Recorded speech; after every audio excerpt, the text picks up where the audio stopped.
TDP BJP Janasena పొత్తుపై ఇవాళ clarity వచ్చే అవకాశం ఉంది. ఇవాళ రాత్రికి కేంద్ర హోంమంత్రి అమిత్ షా జేపీ నడ్డాతో చంద్రబాబు సమావేశం కానున్నారు.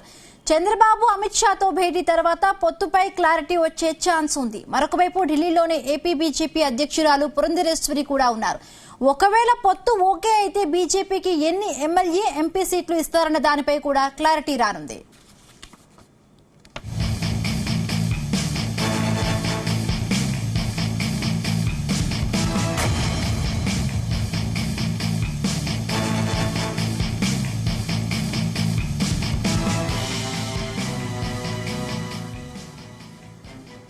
రైట్, ఇక టీడీపీ బీజేపీ జనసేన పొత్తుపై ఇవాళ క్లారిటీ వచ్చే అవకాశం ఉంది. రైట్, దీనికి సంబంధించి మరిన్ని పూర్తి డీటెయిల్స్ మా ప్రతినిధి ప్రసాద్ అందిస్తారు. ప్రసాద్, బిందు ఏదైతే ఇప్పటికే చంద్రబాబు ఢిల్లీ చేరుకున్నారో అదేవిధంగా ఏపీ బీజేపీ అధ్యక్షురాలు పురంధరేశ్వరి కూడా ఢిల్లీలో ఉన్నారు. ఇవాళ అంటే జనసేన అధినేత పవన్ కళ్యాణ్ కూడా మంగళగిరి నుంచి హైదరాబాద్ చేరుకుని హైదరాబాద్ నుంచి ఢిల్లీ కూడా వెళ్లబోతున్నారు. మొత్తం ఈ ముగ్గురు ఏదైతే ఇప్పుడు ప్రస్తుతం జతగొట్టబోతున్న మూడు పార్టీలకు సంబంధించిన అధినేతలు, అదేవిధంగా కేంద్ర హోంమంత్రి అమిత్ షా, అదేవిధంగా జాతీయ అధ్యక్షుడు ఏపీ నడ్డాతో భేటీ అవకాశం అయితే కనిపిస్తుంది. ఇందులో చూస్తే కనుక ఇవాళ క్లారిటీ వస్తుందా లేదా మరొక రోజు కూడా పట్టే అవకాశం ఉందని చెప్పి కూడా తెలుస్తుంది. ఇందులో చూస్తే కనుక అమిత్ షా ఇప్పటికే చూస్తే కనుక చంద్రబాబు ఒకసారి ఢిల్లీ వెళ్లి రావడం జరిగింది. అమిత్ షా ఇప్పటికే సీట్ల సంఖ్యను అదేవిధంగా టోటల్ గా పొత్తు ఎలా ఉండబోతుందన్న విషయాన్ని వివరించడం జరిగింది. ఆ క్రమంలోనే తాను టీడీపీ నేతలతో డిస్కస్ చేసి పార్టీలో డిస్కస్ చేసి మళ్ళీ తిరిగి చెప్తానని చెప్పి కూడా చెప్పడం జరిగింది. తర్వాత నుంచి కూడా బీజేపీకి టీడీపీకి మధ్య కొంత గ్యాప్ వచ్చిందని చెప్పుకోవచ్చు. అటు వ్యవహారం జరిగి దాదాపు 20 రోజుల పైన అవుతుంది. అది ఎట్టకేళ్లకు మొత్తం మీద ఇవాళ ఏదైతే ఎప్పుడెప్పుడైనా ఎదురు చూస్తున్న ఈ పొత్తు వ్యవహారం అయితే కొలుక్కొచ్చే అవకాశం అయితే కనిపిస్తుంది. రాజకీయ విశ్లేషకులు భావిస్తున్న ప్రకారం అయితే పొత్తుపై దాదాపుగా ముందుకు వెళ్లే అవకాశం అయితే కనిపిస్తుంది. ఇందులో చూస్తే కనుక సీట్ల సంఖ్య చూస్తే కనుక 5 ఎంపీ అదేవిధంగా 9 ఎమ్మెల్యేలు బీజేపీకి కేటాయించే అవకాశం అయితే చూస్తే కనుక 20 ఎంపీ సీట్లు అదేవిధంగా 3 ఎంపీ సీట్లు కూడా ఖరారు కావడం జరిగింది. దీనికి అడిషనల్ గా అంటే ఓవరాల్ గా చూస్తే కనుక ఏదైతే జనసేనతో పాటు కేటాయించిన సీట్లతో చూసి కనుక మొత్తం 33 సీట్లు ఏదైతే టీడీపీ ఏదైతే మిత్రపక్షాలకి ఇచ్చేలాగా రంగం సిద్ధమవుతుంది. దీనికంటే ఇంకా తక్కువగానే ఈ సీట్ల సంఖ్యను ఉంచేలా చూడాలని చెప్పి కూడా చంద్రబాబు భావిస్తున్నారు ఇప్పటికే. ఎందుకంటే ఇప్పటికే కొన్ని చోట్ల ఈ పొత్తులకు సంబంధించి ఏదైతే గత నెల 24వ తేదీన ఏదైతే ఈ జాబితా అనౌన్స్ చేసిన తర్వాత చాలా నియోజకవర్గాల్లో తలపోట్లు మొదలయ్యి సీట్లకు సంబంధించిన రద్దు జరుగుతుంది. కొన్ని చోట్ల ఇంకా చల్లారని పరిస్థితి అయితే ఉంది. ఈ నేపథ్యంలో మరింత ఎక్కువ సీట్లు ఇస్తే ఇంకా తలపోట్లోకి వచ్చే అవకాశం ఉంది. అదేవిధంగా ఇప్పటికే చూస్తే కనుక దాదాపుగా కోర్టు విడుదలకు ఎలక్షన్ కోడ్ కూడా విడుదల చేసేందుకు కూడా సమయం దగ్గర పడింది. ఈ క్రమంలో మరొకసారి ఎక్కడికి ప్రతి నియోజకవర్గంలో దాదాపు చూస్తే కనుక రాష్ట్రంలోని 175 అసెంబ్లీ నియోజకవర్గాలకు సంబంధించిన దాదాపు అన్ని చోట్ల కూడా టీడీపీ అభ్యర్థులు ఉన్నారు. అదేవిధంగా చాలా చోట్ల జనసేన అభ్యర్థులు కూడా పోటీ చేసేందుకు కూడా సిద్ధమవుతున్నారు. ముఖ్యంగా ఉభయ గోదావరి జిల్లాలో కూడా సంబంధించి చూస్తే కనుక అదేవిధంగా కొన్ని ఇంపార్టెంట్ నియోజకవర్గాలు తిరుపతి కావచ్చు, లేదంటే విశాఖ, అదేవిధంగా వైజాగ్ సిటీలోని 4 నియోజకవర్గాలు, విశాఖ జిల్లాలోని ఇతర నియోజకవర్గాలు చాలా చోట్ల కూడా ఉన్నారు. వీటిలో మళ్ళీ బీజేపీకి ఇవ్వాల్సి వస్తే ఎక్కడెక్కడ ఇవ్వాలనేది కూడా చాలా తలపుగా మారే అవకాశం అయితే కనిపిస్తుంది. ఇప్పుడు ఉదాహరణకు ఉభయ గోదావరి జిల్లాలో తీసుకుంటే కనుక బీజేపీ గతంలో ఇక్కడ ఏదైతే ఈ రాజమండ్రి సిటీ నుంచి పోటీ చేశారు, అదేవిధంగా తాడేపల్లిగూడ నుంచి పోటీ చేయడం జరిగింది. ఇప్పుడు మళ్ళీ తూర్పుగోదావరి జిల్లాలో బీజేపీతో పొత్తు ఖరారు అయితే కనుక ఏ అసెంబ్లీ సీట్లు ఇస్తారు అంటే ఎంపీ సీట్ల విషయానికి వచ్చే వరకు అది పెద్దగా తలనొప్పి లేకుండానే ఏదైతే పరిష్కారం అయ్యే అవకాశం అయితే కనిపిస్తుంది. ఇప్పటికే ప్రసాద్ గతంలో కూడా ఇలానే చెప్పారు. చంద్రబాబు బీజేపీ హైకమాండ్ పెద్దలను కూడా కలవడానికి సంబంధించి వెళ్లారు, కానీ పొత్తుకు సంబంధించి ఎటువంటి క్లారిటీ లేదు. బట్ ఇప్పుడు కూడా రాష్ట్రంలో పొత్తుకు సంబంధించి ఎటువంటి అలయన్స్ వెళ్తున్నారా లేదా దానిపై కూడా క్లారిటీ లేదు. బట్ ఇవాళ ఒకవేళ రాత్రికి ఢిల్లీ వెళ్ళబోతున్నట్టే పొత్తుపై అంటే క్లియర్ గానే వెళ్తున్నట్టుగా మనం దీన్ని అర్థం చేసుకోవచ్చు అంటారా?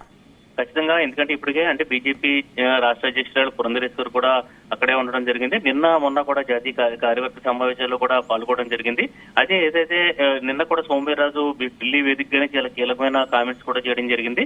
బీజేపీ ఏదైతే ఇప్పటికే చూస్తే 175 నియోజకవర్గాలకు సంబంధించి అభ్యర్థులు కూడా జాబితాలు ఒక్కొక్క నియోజకవర్గం నుంచి 3-4 చెప్పిన ఆశావాకులను కూడా ప్రిపేర్ చేసుకున్న ఆ జాబితాతో వాళ్ళు సిద్ధంగా ఉన్నారు. అంటే ఒక రకంగా చెప్పాలంటే 2 రకాల ప్లాన్స్ తోటి ఒకవేళ పొత్తులతో వెళ్తే ఒక రకంగానో, లేదంటే పొత్తు లేకపోతే అన్ని నియోజకవర్గాల్లో పోటీ చేసేలాగా బీజేపీ కూడా చాలా ఏదైతే సంసిద్ధంగా ఉందని మనం చెప్పుకోవచ్చు. ఎందుకంటే ఇప్పటికే కూడా దేశవ్యాప్తంగా కూడా మోడీ హవా కొనసాగుతుంది.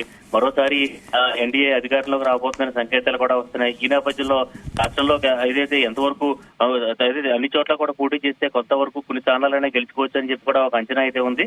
అయితే చూస్తే కనుక ఇటు పొత్తు అనేది ఇప్పుడు ప్రధానంగా ఇప్పుడు జనసేన అధినేత పవన్ కళ్యాణ్ ఈ విషయంలో కీలకంగా మారారని ముందు నుంచి కూడా తెలిసిన విషయమే. ఎందుకంటే గత నుంచి కూడా చెప్తున్నారు బీజేపీ ఒప్పుకున్నప్పటికీ కూడా, అంటే గత ఏడాది సెప్టెంబర్ నెలలోనే టీడీపీతో పొత్తు ఖాయమని చెప్పి కూడా రాజమండ్రిలో పవన్ కళ్యాణ్ ప్రకటించారు. ఆ రోజే బీజేపీ ఒకవేళ ఈ పొత్తుకు అంగీకరించకపోయినా కూడా తాను సాయశక్తిలో ప్రయత్నిస్తానని చెప్పి కూడా పవన్ కళ్యాణ్ ప్రకటించిన నేపథ్యంలో అది ఇప్పుడు ప్రస్తుతం ఎన్నికల కోడ్ విడుదల సమయం వరకు కూడా డ్రాగన్ అవుతూ వస్తుంది. ఇక్కడైనా ఇది అదైతే మొత్తం మీద చూస్తే కనుక ఇవాళ రాత్రికి అయితే ఒక కీలకమైన నిర్ణయం వెలువడే అవకాశం అయితే ఉంది. ఇప్పటికే చంద్రబాబు పురంధరేశ్వర్ కూడా అక్కడే ఉన్నారు. ఇవాళ అమిత్ షాతో కలిసి భేటీ అవ్వబోతున్నారు. టోటల్ గా చూస్తే కనుక అమిత్ షా ఇది రెండో భేటీగా మనం చెప్పుకోవచ్చు పొత్తుల వ్యవహారం సంబంధించి ఖరారు అయ్యేందుకు. అయితే ఇప్పటికే అమిత్ షా దాదాపుగా చంద్రబాబుకు ఒక క్లియర్ కట్ గా తన అభిప్రాయమే తన బీజేపీ స్టాండ్ కూడా చెప్పడం జరిగింది. పొత్తుల విషయంలో ఎన్ని సీట్లు కావాలి, ఎన్ని తాము ఆశ పెట్టుకున్నాం అని చెప్పి కూడా, ఎన్ని పోటీ చేసేందుకు కూడా సిద్ధమవుతామని చెప్పి కూడా చెప్పడం జరిగింది. దాన్నే చంద్రబాబు పార్టీలో డిస్కస్ చేసి మళ్ళీ తిరిగి చెప్తానని చెప్పి కూడా వచ్చారు. అయితే అక్కడి నుంచి కూడా కొంత గ్యాప్ వచ్చిందని చెప్పుకోవచ్చు. మొత్తం మీద అయితే ఇవాళ అయితే ఇంకా దాదాపు చూస్తే కనుక 12వ తేదీన ఎన్నికల కోర్టు కూడా వెలువడుతుందని చెప్పి కూడా సంకేతాలు వస్తున్నాయి. ఈ నేపథ్యంలో ఖచ్చితంగా ఇవాళ రేపట్లో ఒక ఏదైతే ఈ పొత్తుకు సంబంధించిన క్లారిటీ తీసుకుని త్వరగా ఏదైతే ఎన్నికల బరిలో దిగాలని చెప్పి కూడా చూస్తుంది. ఎందుకంటే ఇప్పటికే కూడా అధికార వైసీపీ చాలా దుగుడుగా వెళ్తుంది. సిద్ధం సభలు కూడా చివరి సిద్ధం సభ కూడా జరగబోతుంది. ఏదైతే చివరి సిద్ధం సభలో మేనిఫెస్టో విడుదల చేసేందుకు కూడా జగన్ ఏదైతే పూర్తి స్థాయిలో తన అస్త్రాలన్నింటినీ కూడా సిద్ధం చేసుకున్నారు.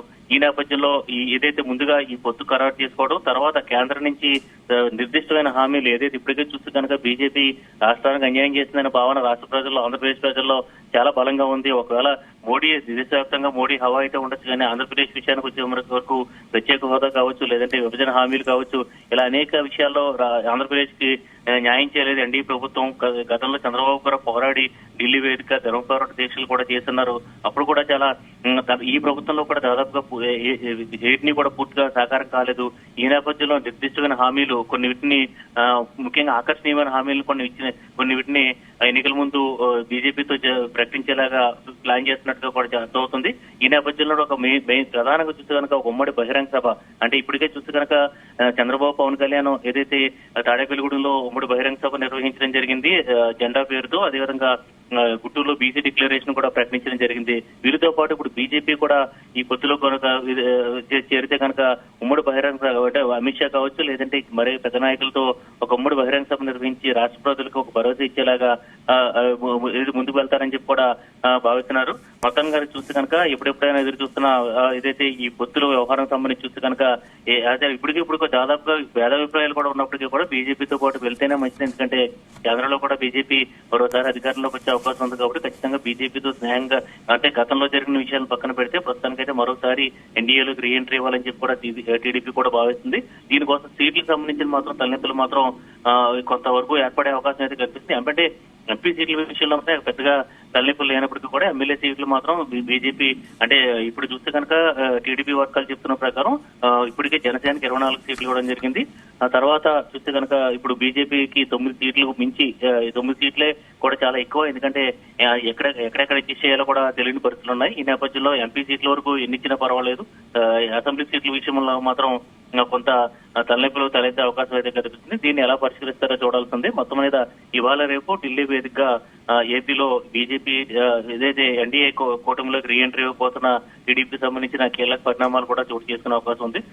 ఒక కొలిక్ కూడా వచ్చే అవకాశం అయితే ఉంది. Right, thank you Prasad, thanks for the updates.